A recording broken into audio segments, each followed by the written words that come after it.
Ty, on this episode, we talk about Monty Oum's passing.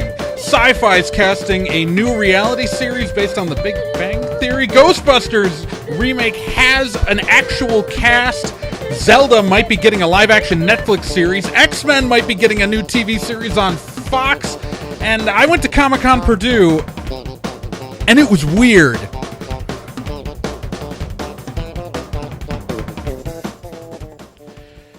And welcome to Nerd and Ty, the only podcast on the internet with a dress code. How you folks doing today? Pretty darn good, Trae. How the heck are ya? I'm pretty good, Professor Firsters. How about you, Nick Izumi? Yeah, I've gotten a lot done, and I'm going to continue to get a lot done today. So, how's up? Oh my God, I'm right there with you, Nick. I've got 60 hours of work between tomorrow and Anime Milwaukee over the course of 4 days, and I've still got to put like 30 things together. I can't wait. Oh man. That's so if you want to know something great, today I accidentally punched myself in the face. How do you manage that? Do you just I've been I saw your post about that. But. Okay, so what happened is that I don't know if you guys have noticed, but I come from a mainly Germanic and Eastern European heritage. And so I naturally have a unibrow. I work very hard to remove that, but that means I tweeze my... And so what happened was today, while I was tweezing my unibrow, and like in all of the like humiliating ways this could have happened, I slipped and knocked myself, holding the tweezers in the nose, like full force, and slipped the tweezers. And you can't really see it all that well, but I'll try to get up to the camera. But there's a little tiny cut from where I like took a little slice out of my nose there. Incredible. So that's how amazing I've been today. Wow. So it's been a good day for you, huh, Trae? Oh my God. Well. Yeah. Yeah, let's go with I'm that. 10 kinds of awesome. Well, you know, it could have been worse. You could have like slipped and gouged your eye out or something like that with the tweezers, right? I mean, that's... Wow, yeah. I love that you immediately go to like the most violently awesome. Well, I said it could have been worse. Could have been worse. When filling gas at the car today, you could have accidentally spilled the gasoline all over yourself, and then static electricity sparked yourself on fire. Lit a cigarette. I don't know why you started smoking in this situation, but you were like, "I'm going to take up smoking today," and then lit it up in flames. That's what is fun. There's something fundamentally wrong with you, Fur. I'm just saying. I'm just glad you didn't lose your eye in a freak tweezer accident, Trae. That's oh my God. Saying. It's a really specific way of... let's move forward. Oh. I am tragic. The sad thing is the first thing on our docket is way more depressing. It's way more tragic and depressing. That's true. Yeah. So... now that we made you laugh at my misfortune, we're unfortunately going to have to talk about something serious because we planned this out really well. Trae tells a funny story, and now Trae depresses you all. Yeah. It's sadly, and this is rather surprising. Sudden. It's sudden. On February 1st, unfortunately, creator of RWBY and an animator for Rooster Teeth, who had also done stuff for Red vs. Blue, Monty Oum tragically passed away. He was 33 years old. He'd been in a coma for a week after having an allergic reaction during a medical procedure. And it's really, I mean, the guy was 33 years old, which is a year younger than me. Not an old guy, and I mean, at 33 he already created RWBY, which is it's a phenomenal. I mean, like I've never seen animation like it. I mean, it's. I was never a huge fan of the series, but one can't even question the cultural impact it's had. Mm-hmm. I'm it's a right there thing. with you, Trae. I never really could get into the series itself, but just how huge it got and the following it's it gigantic. has. And and he also did like some in Red versus Blue. He did some amazing animations, and some of their best fight scenes he choreographed and designed. And so it's like, well, in Red versus Blue, I mean, it was good at the beginning, but I think it really took off once they started to incorporate that too, because absolutely. All they were doing in the original version was just using the actual gameplay as opposed to getting so I mean, like just what he brought to Rooster Teeth and really to the world of animation, I think is just well, it's go incredible. back to where he got his name out there in the internet. The Dead Fantasy was awe-inspiring in terms of just how ludicrous those fight scenes got. Really impressive stuff.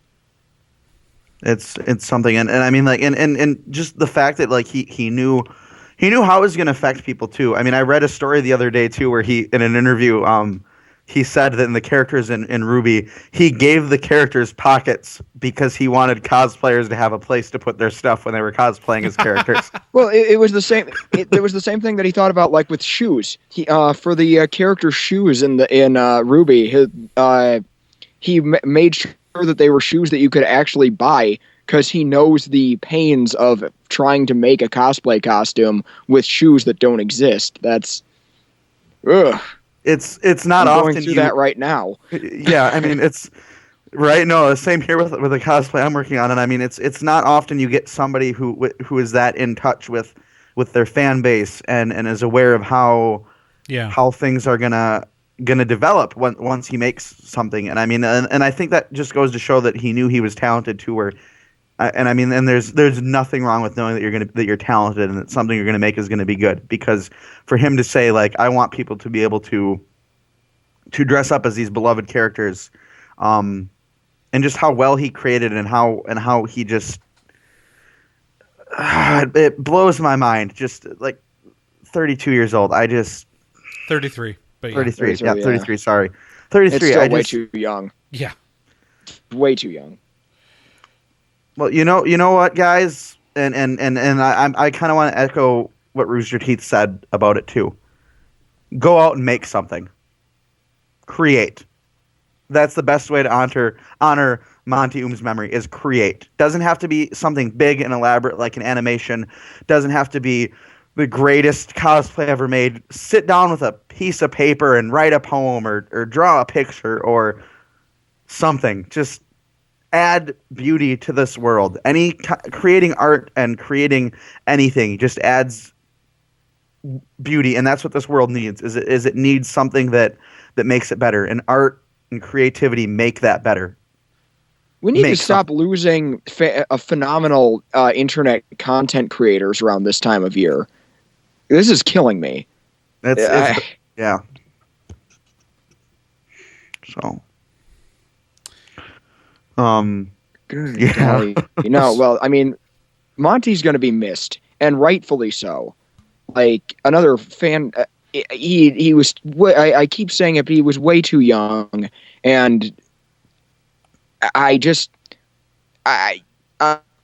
there I am, speechless again. I just really want him to be remembered fondly for all of the good that he did for independently produced content, because dang.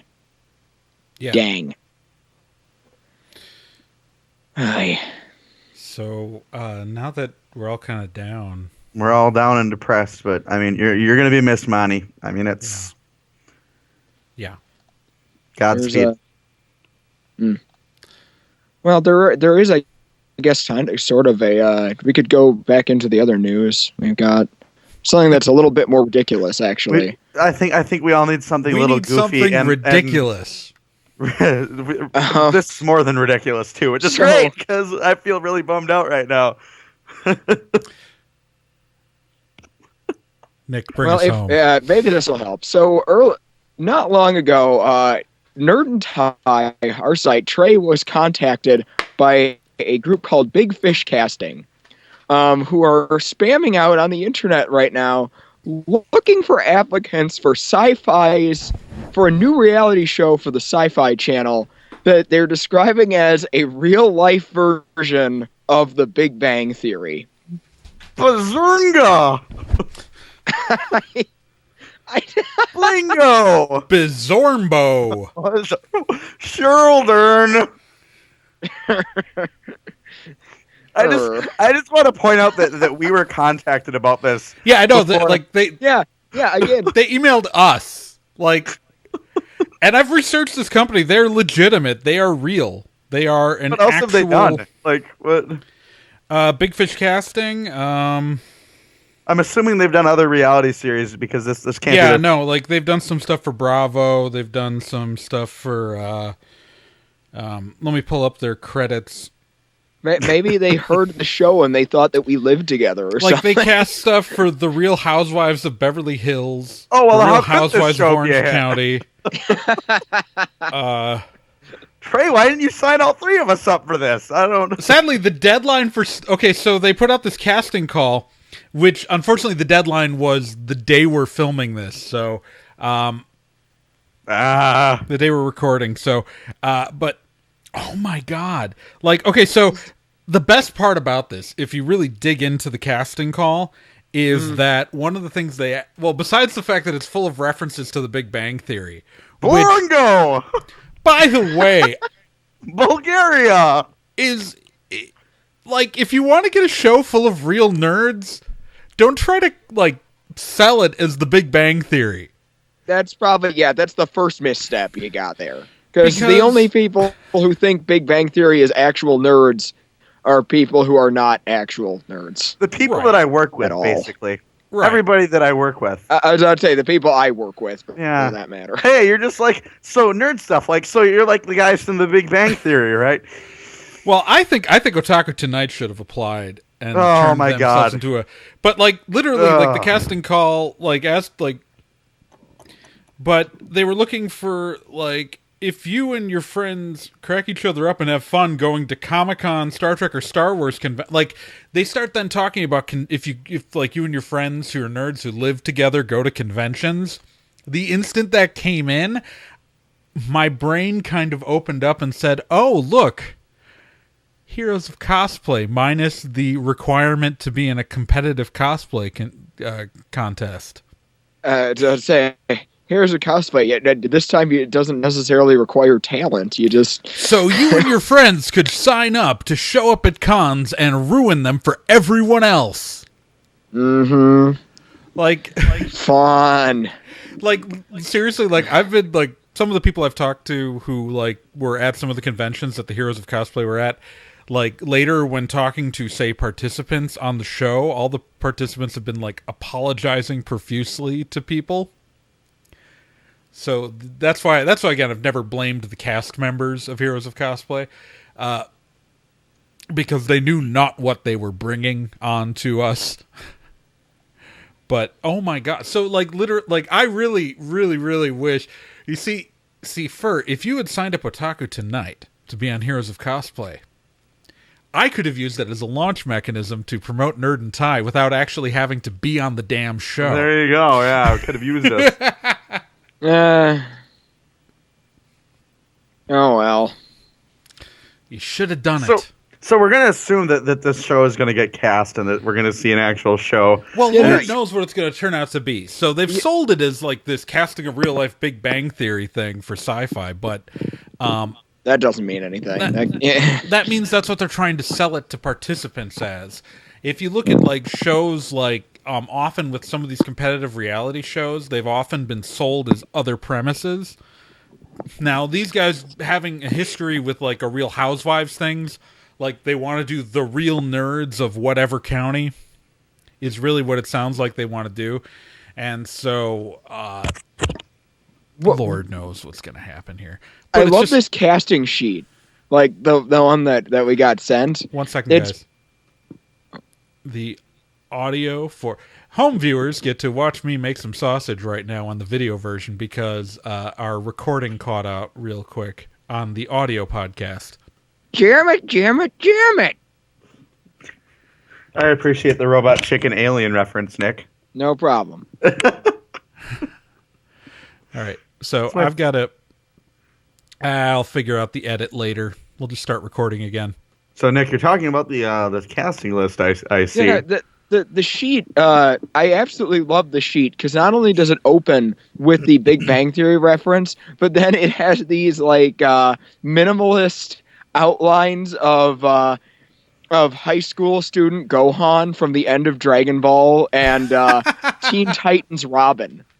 Like it's just beautiful. Like are you like Gohan and Dick Grayson? Yeah, here but I'll like toss Sheldon. this up on the video. Amazing. Bazunga, my friends. Largo. Borax. That's just, Flacco. you cannot make this stuff up.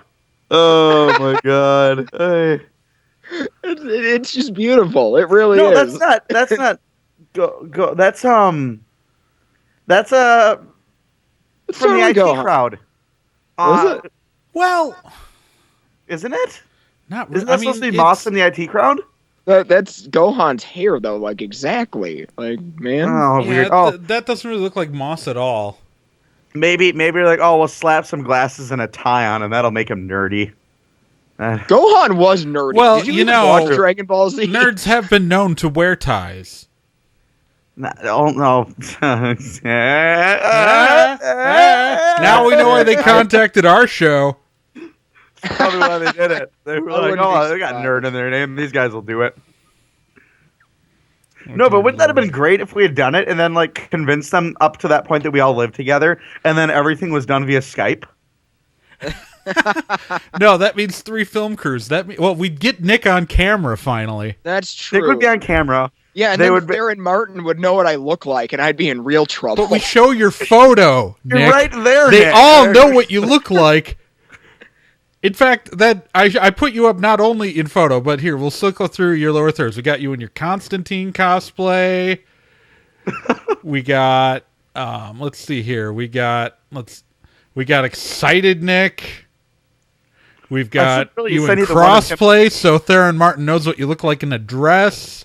Oh, We that's really great. could- I We've got send you you as the the picture of him Joker, licking the so podium. people know whether or not you know what you would look like as the Joker, and we of If course I have was- animated Nick Izumi, Wait so a minute. everyone knows it's you. Oh, see, you guys, I just did lose something big, because if we could have just kept the Joker thing going, then I'd be guaranteed to get cast on Gotham. You gotta admit. Yeah, and Yeah. they're gonna. Because, I mean, that's... All I know is that there was a Gotham commercial that referenced Heroes Reborn, and I was just like, that's confusing marketing. Wait, there was. Weird. What? It was like Heroes will be reborn. I was watching this ad on Hulu, thinking, oh, it's going to be an ad for the new Heroes miniseries. No, it was an ad for Gotham. Well, Very NBC, I think confusing. Fox is trying to cut NBC off on that one. They're like, here comes Heroes Reborn. And, oh no, sorry. Oh dear Lord. So like this whole like casting call thing, like they emailed me this whole thing and there was like, would you tell us if you'd like us to send us a flyer, and I was like, I would like you to send us a flyer. And they I'm did. so happy we got to see the flyer. So they reached out to us hoping we would promote it to get people to apply to it, and we thoroughly then immediately mocked it and said what a terrible idea it was. So we're great people. Big Fish Casting will probably never send us anything again. Good job, team. Yeah, go high five the camera, everybody. Let's do it. Boom. Or you could high five me. Just go to your Am I going this way? go the other way. Boom. Boom. Boom. Boom. I'm doing Boom. it. You just can't. Boom. You can't Boom. tell. Boom. I'm doing it.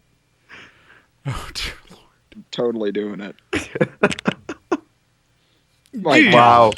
Amazing. All right, let's move on to the next story. Indeed. Well, for years, it's been talked about that the Ghostbusters movie series was not going to be ended at 2. Rather, that maybe we're going to get a third one. There had been talk for years. The third one was in development hell for a really long time. Well, guess what? There's going to be another Ghostbusters, but it's not really going to be a third one. It's really going to be more of a reboot or a remake, if you will. a whole new Ghostbusters. And the best part is, we have the cast. Yay!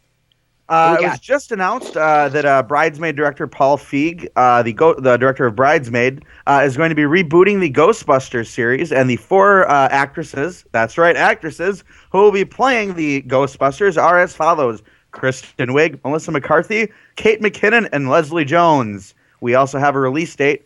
The scheduled release date is July 22nd, 2016. Solid cast. I'm pretty hyped up about this. These are 4 of the funniest women out there right now. Oh my god, yes. Have you watched Leslie Jones on SNL? She's her and Kate McKinnon are 2 of the funniest people on the show. I mean, I like Kate McKinnon. I'm not going to complain about her being cast, but Leslie Jones is just awesome. But this is going to be so great. I have no issues with anything that's going on with this casting. They picked the right 4 women to do this. Oh god, yeah, no, Melissa McCarthy has so much depth to her chops. I mean, lately in films we've just kind of seen the one outrageous comedy side of her, but I may have just rewatched the entirety of Gilmore Girls. Because why not? Because it's a good show. And it's on Netflix. Why the heck not? It's on Netflix. And she's phenomenal as Suki. It's weird to watch her as Suki after watching her in her current roles, but she's got range. Woman has range. And that's what's important about being a great comedian. Yes. And Bill Murray has said that he's 100% behind this remake. So is Dan Aykroyd. Dan Aykroyd's down with it. Harold Ramis, bless his soul, the dearly departed Harold Ramis. I'm sure he came through a Ouija board, gave his okay. Yeah. We seanced him. No one's asked Ernie Hudson. That's true. He lost his right to an opinion when he was in Dragon Ball Evolution. That's just what happens. But I mean, we could have asked him. It's not like we didn't know people at Wizard World, Wisconsin this weekend. That's true. I think we dropped the ball on that one, man. We did. We had so many people who could have filed field pieces for us, but we didn't ask them to. Oh well, such is life. But no, I'm excited for this. But I don't know. I don't know what I love more, guys. This casting and the fact that we're going to be getting this new Ghostbusters movie in about 2 years. And it's starring 4 of the funniest women out there right now, or all the sad piss babies who are really upset that there's an all-woman Ghostbusters coming out. Well, the funny thing is that up until they announced this cast, my entire take on doing a Ghostbusters reboot was don't do it. Because what I was expecting was Will Ferrell and Judd Apatow and, just the go-to guy comedy, whoever they are, who just don't deserve to touch Dan Aykroyd or Harold Ramis' shoes, to be just thrown into this movie. Sorry, but I have strong opinions there. And then suddenly we get a really, and then when I see that it's not just, we're doing a really lazy remake, and instead it's no, we're going to try something new, and we have an all-women cast, and we're going to just be experimental. That was okay, now I'm behind this. I like this. Yeah. And seeing a bunch of sexist assholes get pissed off is fantastic. It's funny. It's so funny. I think one of my favorite things I've ever seen is there's a poster going around the internet right now. It's the ghost with it's the Ghostbusters symbol, but the ghost is giving the middle finger, and it says, "This isn't about hating women. This is about touching our childhood." Nobody's I'm sorry. No one is messing with anybody's childhood. The original 2 movies exist. And these people wouldn't be piss baby crying if it was a Will Ferrell movie. Let's say what it is. The people that are whining about this reboot hate women. That's all that it is. They're misogynistic douchebags that pretty much. And it's first off, these are the same people who, no matter who was in this film, no matter what happened, were going to hate it because they watched the first Ghostbusters when they were 11, and everything is awesome when you're 11. The people who were 11 when Episode 3 came out think it's good. That's true. People who were 8 when they saw Jar Jar Binks actually like him. Hence why people my age like Ewoks, but people who are 10 years older than us think Ewoks are dumb. Yeah, it's and it's interesting. Like, I'm sorry, 20 years older than me. I got to think about when that movie came out. I was gonna say it's interesting though, because like Ghostbusters, like the original movie is like a great piece of. It really is a great piece of comedy, and it does everything so well. To repeat something that Archimize said in the chat room, that maybe it's about ethics and ghostbusting journalism. Thank you, Archimize. Thank you, sir. It's always it's. But yeah, like it's such a great movie, and I'm gonna be honest, like I'm always uncomfortable with when a great movie gets remade. Like my automatic thought process is I just get a little bit uncomfortable, but the fact that they're thinking outside the box and that this isn't just going to be a crappy, let's just get someone who frat boys think is funny and put a familiar name on it and hope it'll make money. I'm more willing to give this a shot now, and yeah, I'm excited for it. Well, and the thing is too is like you point out. I mean, they could have gone the easy route and said, let's just do a quick remake. Let's make let's make a few $1 million to the studio, throw in some recognizable faces, and that's not to say that the 4 women chosen aren't recognizable faces. No, they definitely are. Kristen Wiig and Melissa McCarthy are two of the huge. Biggest are huge names right now. But Nick was right; they could have gone with that easy. But it's good to see that they're willing to say, you know what, let's put some effort into this to do something different, something fresh, and I hope that it does well enough that we get a decent series out of it, or at least one decent movie. Yeah, one decent movie. I think it's gonna be more than decent. I know these 4 women can hold their own, and to see Kristen Wiig be able to act with other SNL alums, I think is gonna be a bizarre amount of fun. Well, that was part of the appeal of the original movie anyway. It was a bunch of SNL alums and a couple Second City guys, all goofing off together. So it's gonna be good. And if whoever has a problem with it, please don't try and convince me that it's about your childhood, because I'm going to sit there and point out that it's because you hate women. Yeah, no, pretty much. Nothing to do with your childhood. It has to do with I've never heard an argument that stems from someone's childhood that was not stupid. Well, yeah, because first off, there's this whole like weird idea that like a remake somehow tarnishes the original. Like, okay, this isn't like the special edition of Star Wars where Lucas literally changed the films and then made it so you couldn't buy the original. Like, which literally happened for a long time. This is, a remake where you can go, like, buy the original Ghostbusters. It's still going to be there. It's just like when people were talking about how, like, back in 2007, people were talking... Well, before 2007, in 2006, when the first images leaked of Optimus Prime as a long-nosed truck, people said that it, specifically a word I won't say, their childhood. And I just was like, well, first off, the original Transformers was terrible.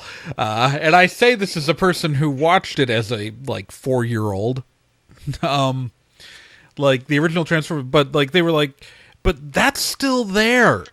That's still there, But and in that case, Optimus Prime has turned into so many different kinds of trucks by the point that movie was coming out. Well, yeah, that was a doubly invalid. Well, the whole thing, I was like, wow, you mean a long-nosed truck with flames on the nose? I wonder where I've seen that before, Laser Optimus Prime. But not to bring up Transformers. Yeah, but always, every time, you guys, come on. But you're going to have different versions of different...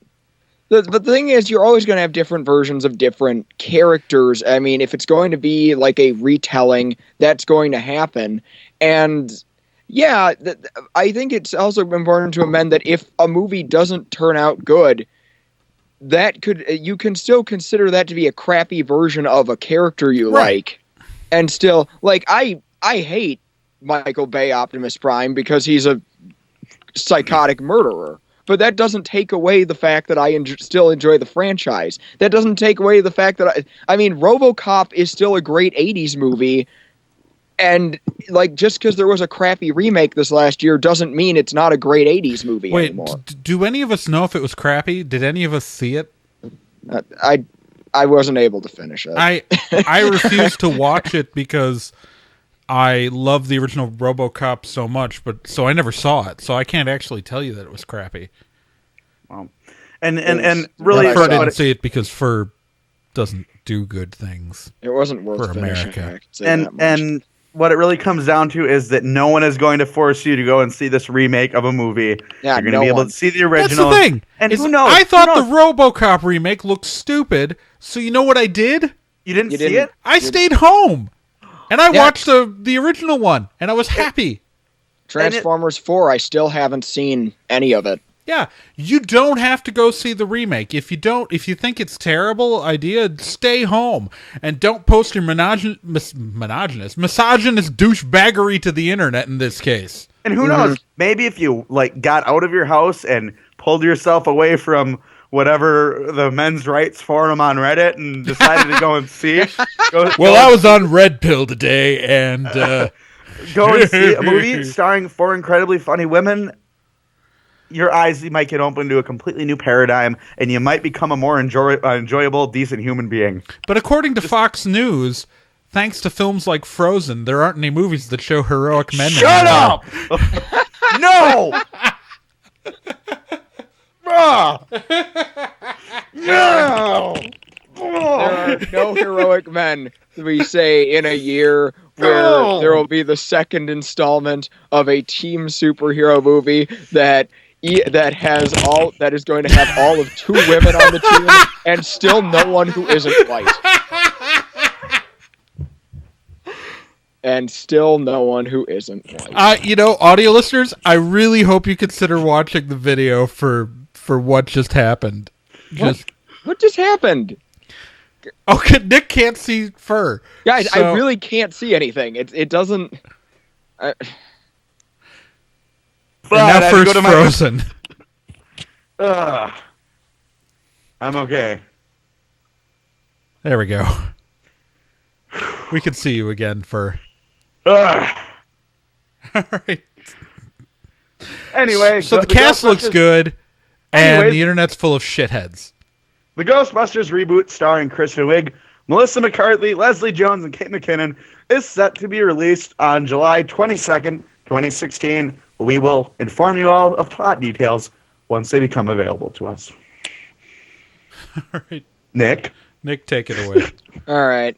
Yeah. All right. So next up, we've got a kind of a weird one. Netflix has been producing quite a few of those Netflix original series. Everyone loves Orange is the New Black. I know Fur and I are big fans of BoJack Horseman. BoJack Horseman is one of the greatest animated series ever. This is why I don't mention these things, because you guys get sidetracked by everything. I get sidetracked by everything. Anyway. I love Orange is the New Black. But now they want to try something new. Netflix has announced that they are working with Nintendo to produce a Legend of Zelda live-action series. Oh, yeah. Now, I have heard people campaigning for something like this for years, but here's the part in the description that always gets me, that I can't help but be maybe a little concerned over. Well, excuse me, princess. Right? Oh, you beat me to it. I was just making the comment of how are we going to get a series if the main character shouldn't be talking? I was going to say Netflix. Oh my god! So is describing this show as. Oh my god! This is amazing. We've lost the audio recording now twice. Okay. I don't know what's going on. Here, let me see where it last cut off. Sorry, viewers at home. Give us just a moment. How's everybody's weekend going? I'm talking to you, viewers. Chatters, anybody? Everybody having a good weekend? Man. They're not. I speak for them. And we're going to pretend that wasn't the glitch in the recording and that everyone was talking. Oh, yeah, okay, so we're recording again. The video never stopped. Okay. Nick, what were you saying, though? All right. No, The hilarious and kind of concerning part is Netflix described the show as a family-friendly Game of Thrones. To be fair, any fantasy series without nudity and everybody dying every 5 minutes is a family-friendly Game of Thrones. See, that's the thing, though. Like, for me, that's the defining feature of it. A friend of mine and I were talking about how would you run this show on network TV, and we did come up with what our family-friendly Game of Thrones would be, and in it, George R.R. Martin would just appear on screen during the scenes of nudity, and any of the curse words would be replaced with George R.R. Martin yelling, "Balderdash!" Well, okay, so it just means that it would be a serious fantasy. With the Game of Thrones, they're throwing it's promotional stuff. They're always going to throw out like the promotion, like the name of the most popular series in a genre. It was probably a dumb name drop. But this is the way network people think when they try to describe things. It's, you know, people talk about Die Hard all the time, like it's Die Hard on a ship, or it's Die Hard, you know, in a school when they try to pitch ideas to movies, to the point where one person once tried to pitch a movie as Die Hard in an office building. Think about it for a minute. So it just means that it's going to be epic and spanning. It means they're trying to do an epic story with an ongoing narrative, without all the banging and the cursing and the gratuitous gore. But I guess what my issue is I mean, like, what part of Hyrule, like, because we've got to look at what timeline we're in terms of the Legend of Zelda. It's going to have to be its own timeline. It's going to be its own timeline. It's going to be a whole new addition to the lore, I think. I've seen people say, "Oh, it's great. There's so much stuff for them to play with. There's so much history of Hyrule and all this," and they may incorporate some of that into it. But unless you like focus on a specific like game or branching off of a game, you are not going to be able to do something like let's say an Ocarina of Time TV series. That's not going to be doable. I mean, we're going to see possibly Link have to save Hyrule from something different. Ganondorf will probably be there. Zelda's going to be there. We're probably going to see the sort of the Master Sword show up. But I think what we can expect from this series is probably a completely new Zelda storyline. Well, yeah, but I mean, that's really the only way to make it work. You can't, when you have a franchise as big as that, there's no way to make everybody happy, and you just have to keep, you kind of have to keep staying true to some roots, but redefining it. Not unlike the Transformer. I'm sorry. Stop. I love you, Nick. This is my grumpy face. Well, no one can see you right now. I can't see it, so I don't care. Well, now I can see your grumpy face. The folks at home can see your grumpy face. Good. I can't. Anyway. I'm excited. This is going to be good. Hopefully. Well, it might be good. It might not be good. Really, it's such a crapshoot. I mean, they've done good shows, but they've also done Marco Polo, which has kind of had mixed reviews. So I haven't sat down to watch that one yet. I haven't watched it yet, but I've been reading stuff, and we also have to keep in mind that they're in tentative plans. Nintendo could still kill this if they change them up. Yeah. This is a lot more tentative than most of the stuff that we hear announced from Netflix. Nintendo's actually pretty decent about their stuff, though. I remember a few years ago there was a fan movie that came out called The Hero of Time, and Nintendo. Yeah, IGN made that as an April Fool's joke. No, it was an actual movie. What are you talking about? There was an actual movie. See, the only thing I know of called Hero of Time is the IGN April Fool's trailer that they made, which they made it look like a big budget Hollywood trailer. Nope, there was an actual movie back when I was in middle school or what year? Or high school. I don't remember the exact year, but I mean, like, it was it was actually a full movie that some people made, and they had showings of it, and you could actually get I've seen it, like, it was really good.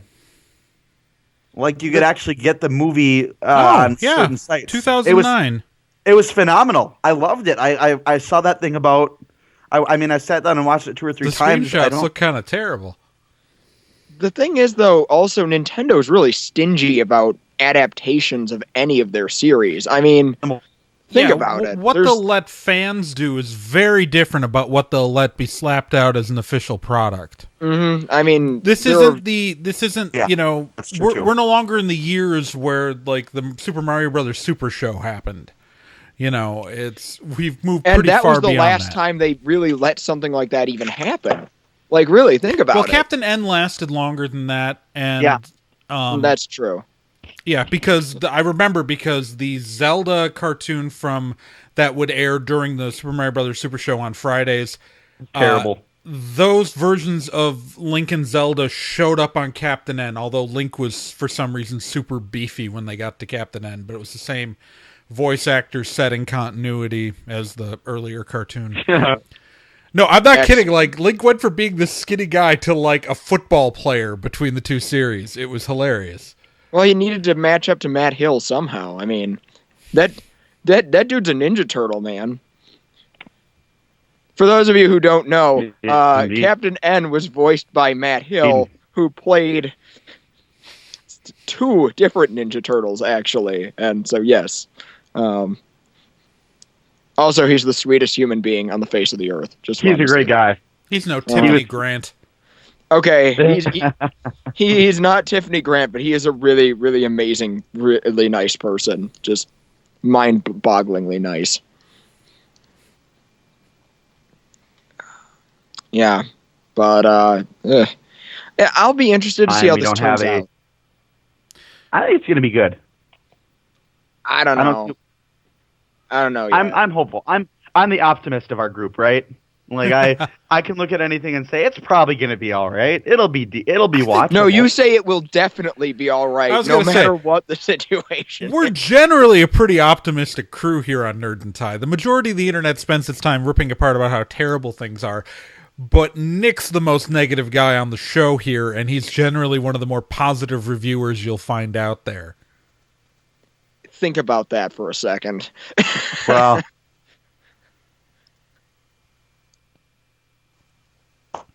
I'm going to be watching this I'm going to be watching this Netflix series on day one. Guy told you it was great. Told you it was going to be great. Ha! It's okay, because you weirdly audio skip thanks to what appears to be your bad internet bandwidth. Oh, well, that sucks. But you said it was going to be great, and you think it'll be great. Right? I do. Yeah. Well, that's something. Indeed.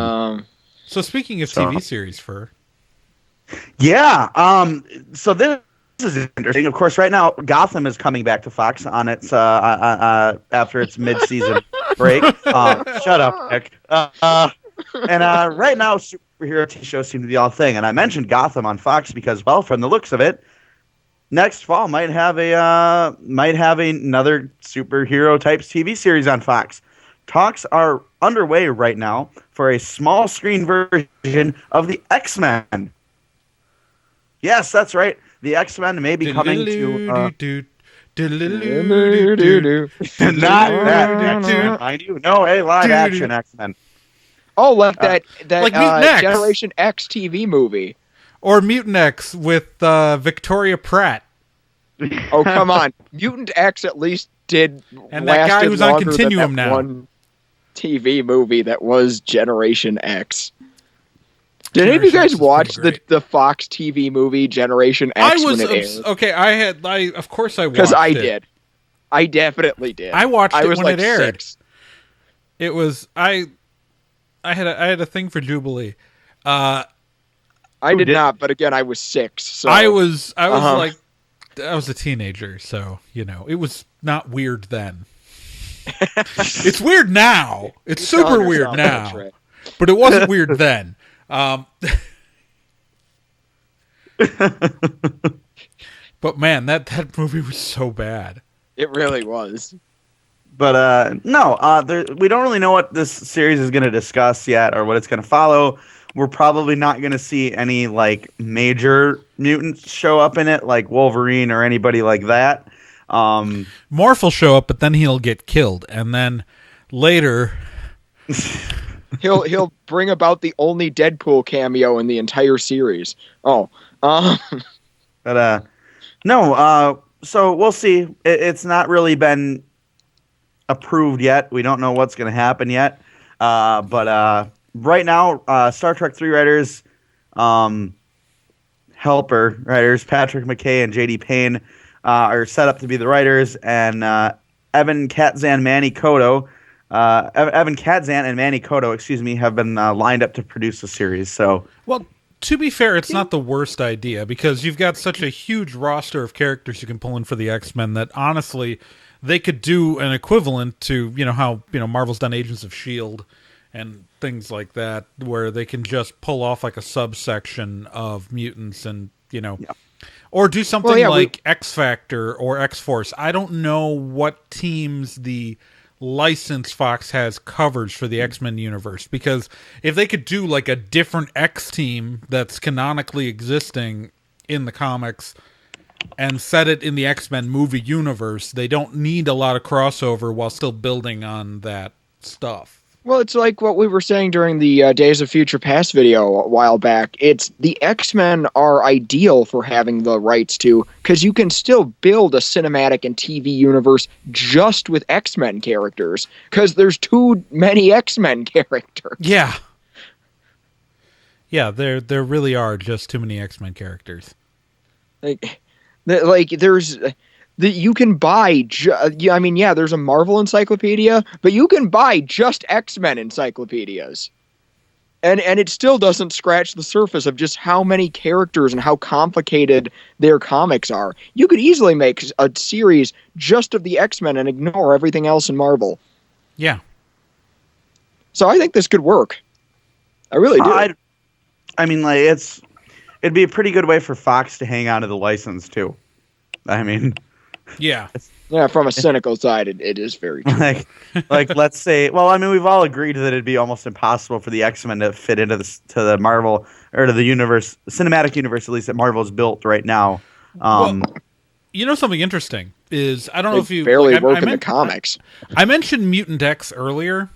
Yes. Which was this bizarre almost X-Men project, but originally what happened is that Marvel was trying to develop its own TV series based off the X-Men, and then Fox, who had the movie rights, got upset, and so they had to make it less and less like the X-Men, and they had to make the mutants artificial and like all this other stuff, but like they end up having to alter the premise of the show so much, but that really was an attempt to do just this, just without Fox.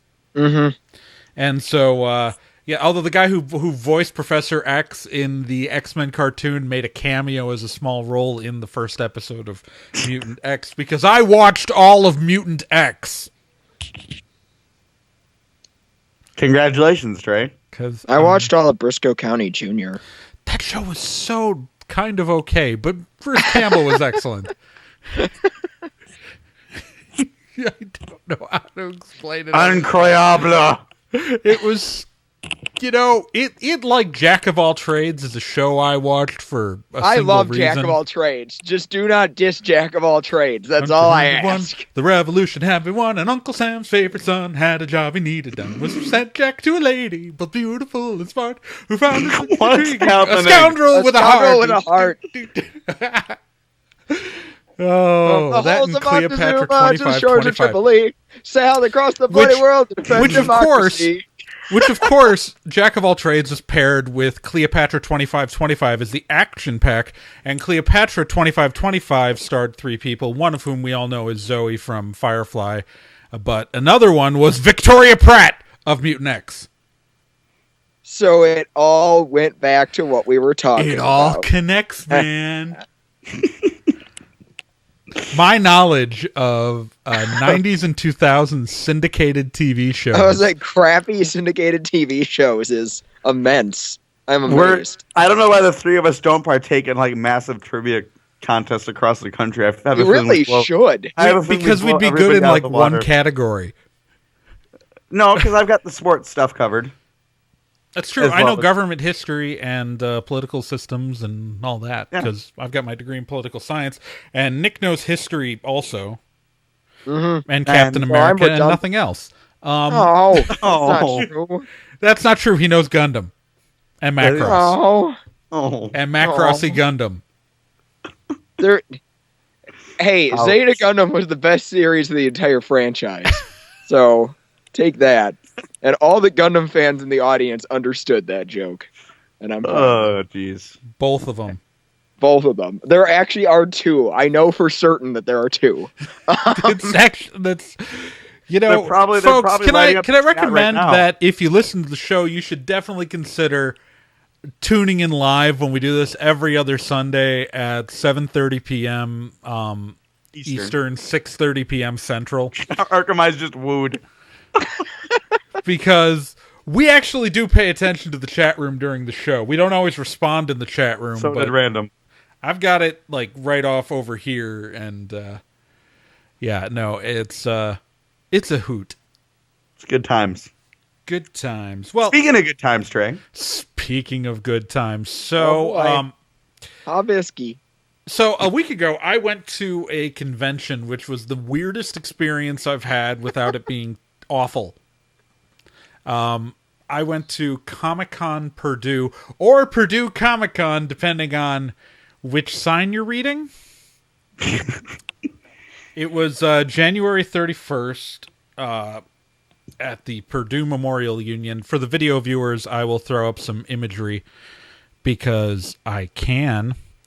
Comic-Con Purdue, and of course, Nick and Fur can't see these because they suck. Pretty much. But so it was a one-day convention that effectively took it was only like 4 hours long. Technically, it was longer, where one of the guests had like a single panel after it, but the rest of the con had shut down. I found out about Comic-Con Purdue about 2 weeks before it happened because my wife saw a sign for it on the Purdue campus. She's a grad student at Purdue working on her PhD. And so she texted me immediately. And this whole thing was just nuts.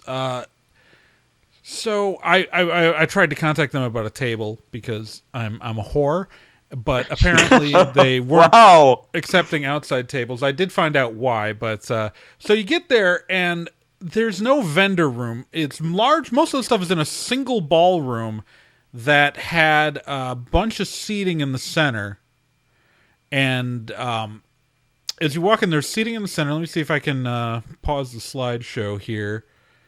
And there we go. So most of it was in this main hall that had seating in the center, and they were pointed towards the stage. And then behind that, there was a line of tables that had like Purdue clubs. Like had tables including like the international program. And there was a single vendor in there, Vaughn's Comic Shop, which is they're more than a comic shop. They're also a bookstore, but it's literally a store that's located across the street from the venue. And they were the only vendor selling like graphic novels. Now, it's ironic because they build themselves as a Comic-Con, and the first thing you hear when something builds itself as a Comic-Con is a giant vendor room when it's a small comic convention. And there just wasn't. The whole thing was built around like this one little area, and then there was a side, like on the second floor there was a tabletop gaming area which the tabletop gaming area had Yu-Gi-Oh and Pokemon games, and that was it. There was no other tabletop gaming, not even Magic the Gathering. And most of the other, like the people involved in running this thing didn't know about it until about 2 weeks ago, even though they'd been, like, the central planners have been planning it for months.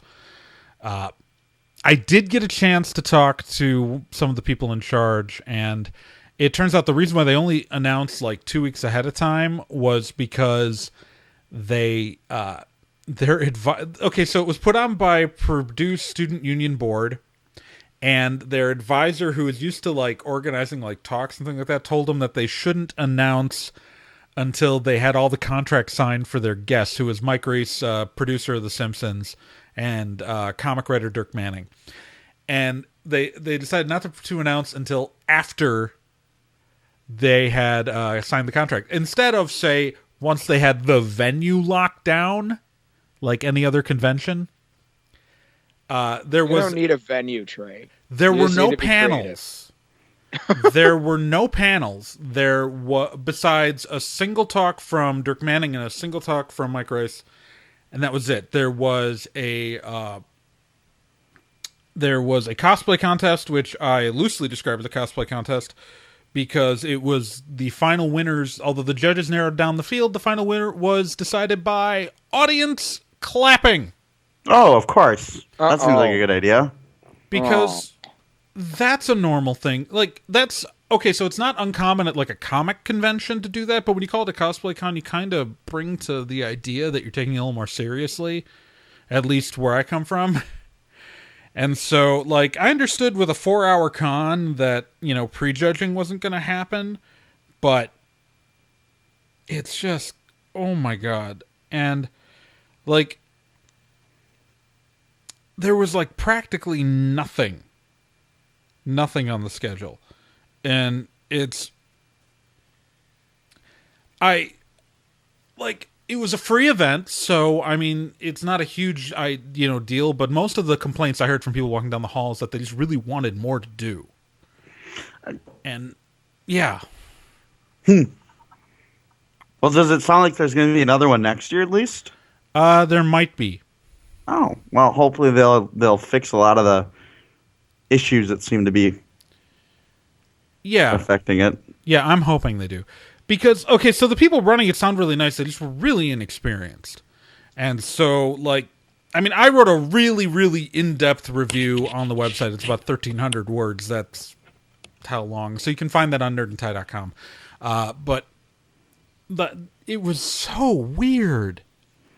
It sounds really surreal. In many ways, it felt like a convention run by people who had just had a convention described to them. And it's just, yeah. How old are the people, like, running this thing? College students.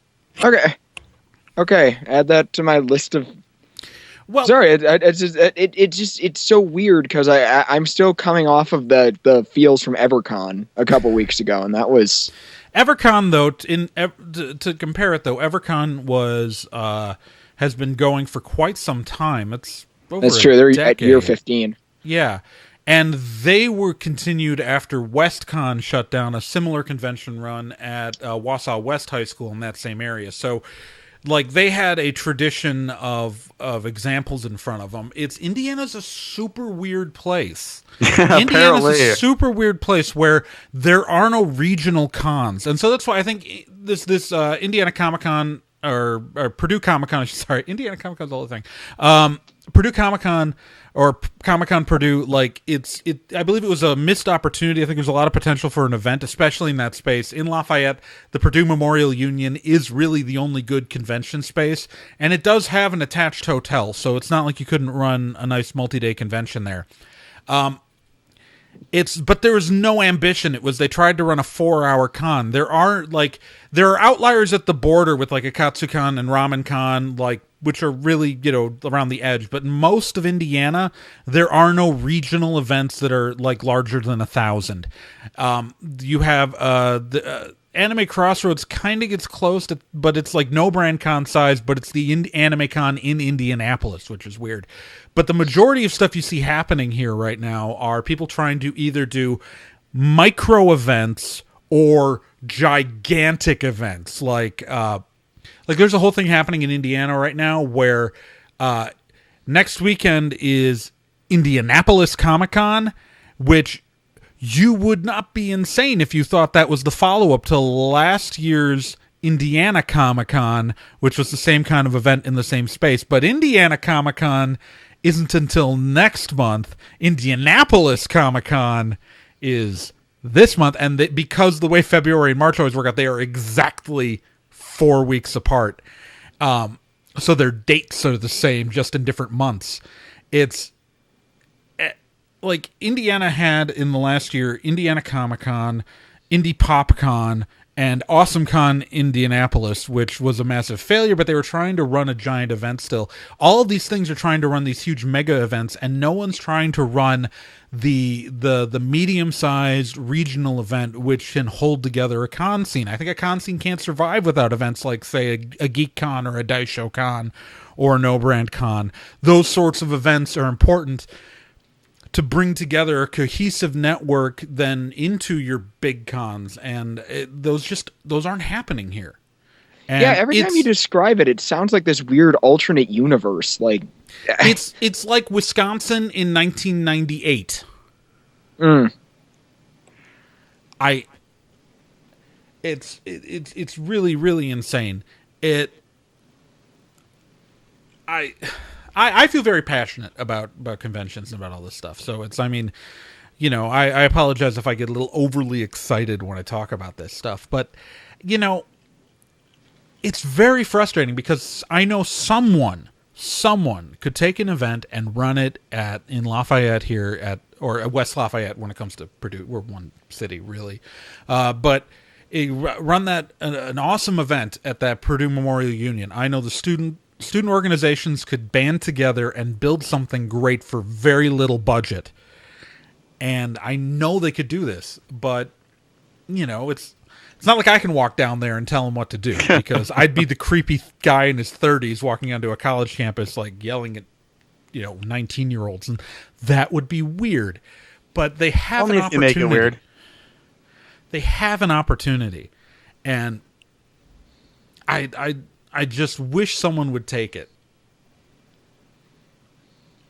Yeah. You know what they say about opportunity. Also, there's a weird thing in Indiana where, like, every Artist Alley table and vendor table costs twice as much what you think it should. Like, Anime Crossroads, the Anime Con in Indianapolis is no brand con sized. An Artist Alley table there is more expensive than a cent. Good golly. Yeah. Which is why I just don't do Indiana conventions. I do a few, like some of the small ones where the prices are reasonable, but for the most part, I drive up to Illinois and Wisconsin, and I have some fun announcements in a few weeks once we get contracts signed. But yeah, awesome. So, on a scale of 1 to I would go again, what do you rank Comic-Con Purdue? Well, it was free, so I'll do it again. Perfect. Well, it's just hard because I compare it to GeekCon, which literally did this. They ran a free convention on a Big Ten college campus. Mm-hmm. Except they ran an ambitious multi-day con where Purdue Comic-Con just didn't. Huh. Right. Oh. I just don't know. Yeah. What a weird one. So speaking of cons, I guess we could talk about something that's coming up next weekend. Yeah. So Nick and I are going to be going to be reunited again next weekend in person. Trae, unfortunately, is going to be staying at home in Indiana, but we'll miss Trae for sure. He will be there in our hearts. It's because other cons will pay me to go to their events, but Anime Milwaukee won't take my money. Right, but no. So Nick and I are going to be at Anime Milwaukee next weekend. That's the 13th through the 15th at the Hyatt Regency Center in downtown Milwaukee, or Hyatt Regency Hotel and Delta Airlines Center, in downtown Milwaukee. And we're going to be doing a bunch of cool stuff there. Nick, why don't we go over what we're going to do? Alrighty. I don't have the schedule in front of me. But... Oh, okay, well, I do. I guess so. So Otaku Tonight Productions is going to be there, and we're going to be doing 5 different events, as well as kind of hanging around the con. 5 different events? 5 different 5? events. That's more than 4! But no, we're going to be doing a lot of cool stuff. Our day starts on Friday evening at 6 o'clock with Whose Line Is It Anime, an always fun improv event featuring myself, Nick, Sydney Staffel, and we've got Ryan Tidball of xgeek.com joining us. And then, of course, this event is hosted by Brandon Kay, very, very funny man. Then right after that, we're doing Nerd Feud, which is kind of the Otaku Tonight Productions' first attempt at a Family Feud style event, and we seem to be all set up on it, so it should be pretty good. People that win are going to get a cash prize, which is going to be nice, where we're giving money for the winners, so that'll be fun. They'll get the big bucks, both of them. All $5 that you could win. I just found $5. Yeah, and you could say that too. You could say, I just won $5. So there's that chance. And then to close out Friday night at 9 p.m., we've got, what the hell is that? We've got One Night Stand Up, which is an 18-plus stand-up comedy showcase. Then on Saturday, we're doing the Always Fun Match Game, which is going to be featuring a lot of different prizes that you could win. Just got to be there and volunteer to be on the show. And if I happen to pick you out of the audience, guess what? You're on the show, and you have a chance to win prizes. And then at 7:30 that night, we are doing the Otaku Tonight with Professor First talk show featuring Thomas Sinclair and then two other guests that I'll be announcing later in the week because we don't have them for sure yet. But we're basically confirming them, but I don't want to say anything just in case something doesn't go through. But we're doing 5 different things. Pear-shaped on you. What? In case something goes pear-shaped on you.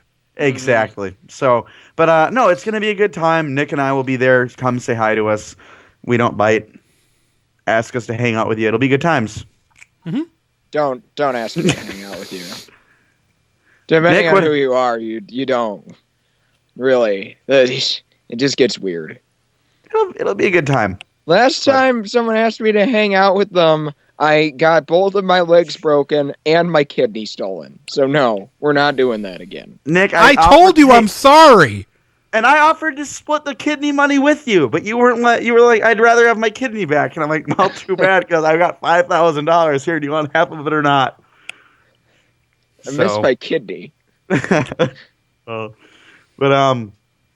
Yeah. So come see us at Anime Milwaukee, and I think the next time we're all going to be together is going to be No Brand Con, right? Yeah. Nick and I know we're both talking about going to KuroshiCon. Yeah, I would like to go to Kuroshi. I haven't sent in my thing yet. I applied for them, but they haven't said anything yet, and it's been several weeks. But who knows when they're actually going to tell people? You never know. Yeah, and then after that, I'm doing Independent Show, but I know I'm the only one going to that. So I think No Brand Con is No Brand Con is definitely the next time you'll see all three of us, unless Fur decides to be awesome and come down to KuroshiCon. When is that? End of March? We'll see. March 28th, I want to say. We'll see. Sounds right. Northern Illinois University, so like a stone's throw away from me. We'll see. I plan on being there, and because Fur, if you were there, we could record a podcast. We'll see. So he says we'll see, and we'll see means no. Come and hang out with Nick and I at Anime Milwaukee next weekend at the Hyatt. I'm realizing now that if I thought I had, I probably could have gotten a press pass for Anime Milwaukee, but then I didn't. So. Probably could have. Trae, way to drop the ball, buddy. Look, this is the first week in like 3 weeks I haven't been at a convention. And so, I am doing so many cons this year. That's how this entire month is for Raina. I think there's 1 weekend she's not working some event. Yeah. Hello? I'm counting. Yep. I think I'm doing either 8 or 9 conventions this year. That's a lot. That's a lot. So, but let's move on to mailbag. Yeah, we got mailbag. We got stuff to do. So let's get to mailbag. What's in our mailbag this week? Well, we have a letter from Random Ramblings Man. Oh my golly. Random Ramblings Man. It's just about the subject, a big fortnight. Random says, greetings from a particularly frosty Thursday night, Nerd and Ty. I hope the weather is treating you guys better than it is me. Anyways, big news. Yeah, that's right. You just had that giant snowstorm up there in the Northeast, Random. Hope you got dug out of it okay. Hope everything is well. Anyway, big news across the nerd world to be discussed. I'm unsure of how to feel about the Ghostbusters reboot, honestly. I haven't seen any films directed by Paul Feig or any films starring the 4 chosen leads.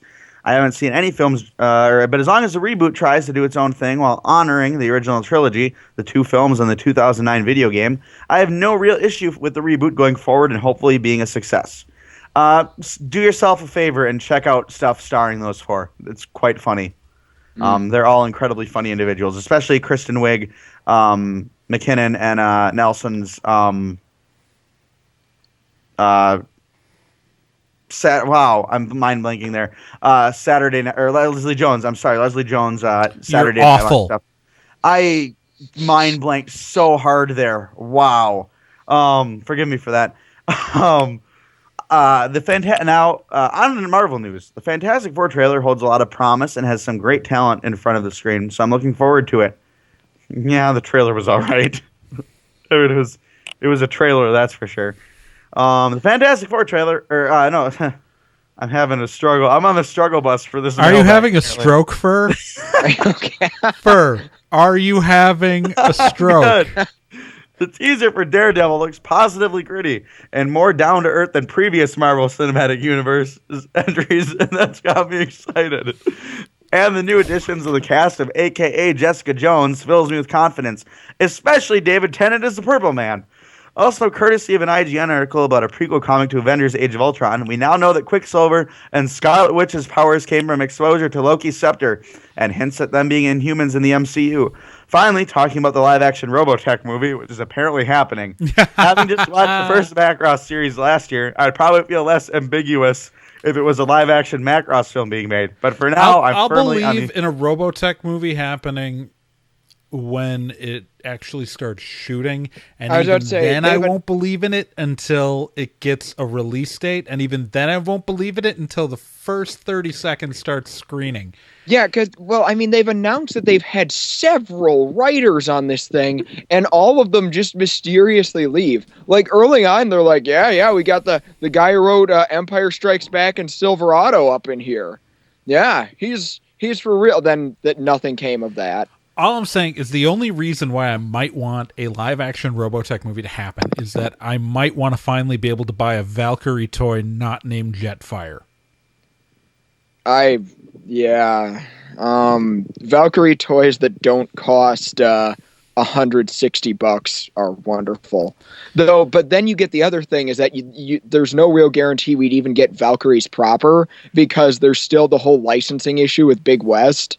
And they're still not super keen on Harmony Gold in the first place, which is why whenever they do any new Robotech stuff, with an exception for that miniatures game that Palladium just put out, they mainly do the Mospita mecha, because it's not as copyright dicey as doing the Macross stuff. I make fun of Macross a lot because I think the entire premise is stupid, but the robots are cool. Shoji Kawamori is one of the greatest mech designers still alive. Yeah. He is a genius. Everything that he has ever designed is amazing, streamlined, and perfect. Yeah. I don't know. I'm a little wary. I don't blame you. So that's all for now, nerds and ties. Until next time, stay random. Thanks, Random. Alrighty. I'm sorry that I mucked up your letter so badly. Which is funny, because actually in the rundown, Nick was supposed to read Archimize's letter first. Oh, really? Okay, I got it right here. I could have practiced, is what you're telling me. Yes. But Okay. you so screwed up reading the letter, you jumped the gun on when to read the letter. I guess, whatever. Take it away, Nick. All right, from Archimize. Subject, let's do the time warp again. Hey, nerdy guys with ties. Among the many genre shows to come out in the last few years, it seems like there are a lot of shows set in different periods these days. Since I know Nick has a historic background, I was curious which one you find to be the most historically accurate. Of the following, what is most true to the source? Turn, America's First Spy Ring, which I haven't seen. It's actually pretty good. It was good. It looked pretty cool. They got another season coming. I thought it got canceled. Thank God. I actually enjoyed Turn. Oh, no, there's another season coming. Good. Sleepy Hollow, which, as we all know, is incredibly historically accurate. Gotham, which, no. You know what? Normally I come up with something witty to say, but I will take any opportunity to take a crap on Gotham. No. Peggy Carter. Hey, Gotham's very historically accurate for that period in Gotham's history. No, it's not. It doesn't have a history, Nick. It's its own continuity.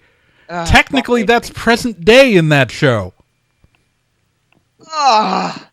Okay. We'll go with that. But if it turns out that I'm right and it's a prequel to Adam West... No. Gotham is really the lead up to the reboot that DC's going to do in 10 years. Okay. I'm sad about that already. All right. Peggy Carter, Agent of S.H.I.E.L.D. I think you mean Agent Carter? Because S.H.I.E.L.D. isn't a thing yet there. Yeah, it's just Agent Carter. From my understanding, it's pretty accurate, like historically speaking. I don't know. Period. No. I'm going to call out Agent Carter along with Captain America, the First Avenger, on an egregious historical inaccuracy in both of those. Is that it is the 1940s, and I have seen one person smoking. One. Everyone was smoking back then. Throwing it out. That the SSR should literally be full of tobacco smoke. Yes, that's true. Yeah, every building should be full except for Peggy's. See, if I were them, I would. If I were producing that show, I wouldn't necessarily show people smoking, but I would literally just fill the set with smoke and leave it implied. Fog machine, just yeah. Or Star Wars Rebels. Well, considering I'm the only time traveler among the three of us, I can say that is what the future looks like. Oh, that's not remotely true. Yeah, but hey, George Carlin gave me my phone booth that's out in the parking lot right now. And furthermore, Star Wars Rebels is in a galaxy a long time ago in a galaxy far, far away. That's right. Oh wow, you got me. That's right. I was thinking of Oh my God, I was thinking of something else entirely. So obviously, my nerd cred just took a hit. That's right. Star Wars is the future. Or Star Wars is the past. Damn it. So obviously, it is Sleepy Hollow is the most historically accurate. What with that, they acknowledge that there was a revolution and stuff. Turn is based off a book. It is. It's based off of actually pretty. It's a pretty historically accurate book too. Like Turn is very, very good. I recommend. Yeah, Turn's good. Okay, yeah, I really should watch Turn. I'm willing to bet that it is the actually most historically accurate thing on this list. And I will probably watch it at some point, maybe. I can't believe I mucked up my Star Wars thing. Wow. You are out of it. Are you okay? Yeah, I'm fine. I don't know. Are you having a stroke, Fur? I'm okay. Fur, are you having a stroke? I started off. I can't get over the whole I'm still thinking back on the Ghostbusters reboot thing like that with the fox and let's go on to the Vomit Hat Steve letter. The Vomit Hat Steve challenge. The Vomit Hat Steve challenge. I'm sorry, I had to finish typing somebody to the chat room. The Vomit Hat Steve challenge. That's right. If you watch the show live, you could have known what I just typed, but now you'll never know. It is a mystery. For it is lost in the bowels of IRC. Oh, don't ever say bowels again. So anyways, the Vomit Hat Steve challenge. Every episode, we have the Vomit Hat Steve challenge. The Vomit Hat Steve challenge is where I take a book and I read a random line or lines from it. And the challenge to you is that you guess what book it's from. It's very exciting. Now, if you get it right, you get your name included in the Hall of Awesome. Being in the Hall of Awesome means we will read your name every episode. And that's it. That's all you get. We are poor, and so there are no prizes other than me picking up my iPad here and saying the current members of the Hall of Awesome are Archimize, Zero, Rena Innocenti, Cheesy McDamn, Krista, Slithery D, Shameless Otaku, The Random Ramblings Man, Corfan, Capito, and Chris Graham. Those are the members of the Hall of Awesome. Now, last week, I read a line from a book, and nobody guessed it right. Worm thought it was Dragon Riders of Pern, which is not correct. No. I mean, I've read the Dragon Riders of Pern, but that's not the book. So, is it good? I think the first book's a little weak. It doesn't really get good until you get into like the White Dragon, but overall, the series is really excellent. There are two different ways to read the book. One with there are two different trilogies, and you should start out with one of them, read it, and then read the other trilogy. But it doesn't really matter which one of the two you pick first. like there's literally like a how to read Dragon Riders of Pern chart. Anyways, that has nothing to do with the book for this episode because nobody guessed the last book. I'm going to give you guys another shot at it by reading another line from the book. Don't screw this up. Don't screw this guys, up, come on, don't let us down. Then we continue to the palace. If you know what book that's from, along with last episode's quote, okay, they can go back to last episode and get another quote from the book. If you know what book that was, go to nerdandtie.com and click on the contact form and submit it to us. Or if you have anything else you'd like to ask us, say to us, speak your mind, yell about how Fur is having a stroke. Berating for screwing up and saying Star Wars takes place in the future. My God. If you want like any opinion, Jorb. we would love to hear it. Please go to that same contact form, fill it out, and say whatever you want us to say during the mailbag portion. And as long as you're not a douchebag, we'll probably read it. And actually, if you're a douchebag, we will likely read your letter online and name you so that people will know how much of a douchebag you are. Oh, I know. We are great. Yeah. Bazonga. I would like to apologize for my inefficiency doing the video production this episode.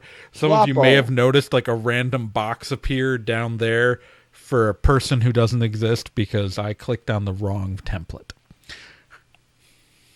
But anyways, we want to hear from you, our wonderful people, our wonderful fans. Yeah, we love reading your letters. It's good stuff.